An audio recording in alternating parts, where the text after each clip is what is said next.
Oh. Maghagpat kami sa namon mga sinanggi nga kamaisan. Andong.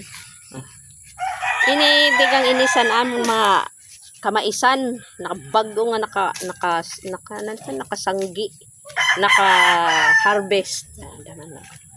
Iton si Raya na dida nan harvest kami dito sa namong kamaisan ng mga tanom. Dida mga mais. Maghagpat kami kay gagamiton ito namon pag pakaskasan kamanukan. Diba? Para mas marigon ang mga tuhod sang kamanukan. Mas marigon pa ang tuhod sang kamanukan kontra sa tag-adasan manok. May pakaskason. Ayan na, ada man siya. Di ko lang siya ipakita kaya may da siya gin babanga. Diba? Siya nakabanga siya permi.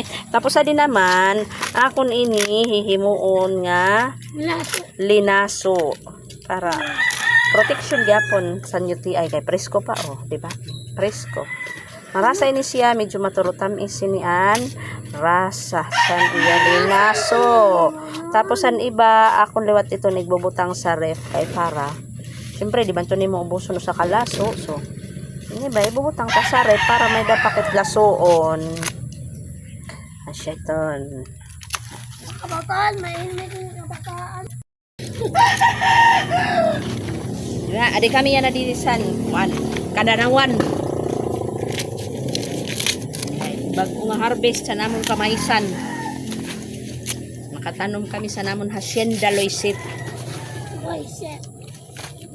Namon hacienda. Naka-harvest kami. Siyada. Amon doon tinihihimon pakaskasan san manok kay paran mga tuhod san manok magrigon pa kontra mga tuhod san nag-aalaga san manok. Sige panugawag sa namin mga manok. Ayan manok, damos ito ng purpose san manok.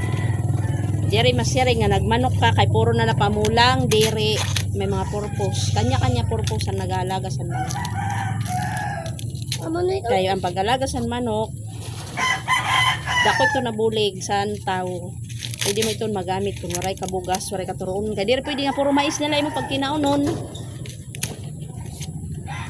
Waray katuroon, pwede mo ibaligya. Waray kasura, pwede mo ibaligya. Examine sa nimo anak sa eskwelahan, pwede mo baligya. So damo ang purpose itong diri la kay masiring. Kaya iba nagsisiring nga kuan nagalaga kan sa manok kay nagpaparapamulang kam diri. Pwede dalat mamulang kay naman kay diri mamulang kun may daka kwarta. Malamang.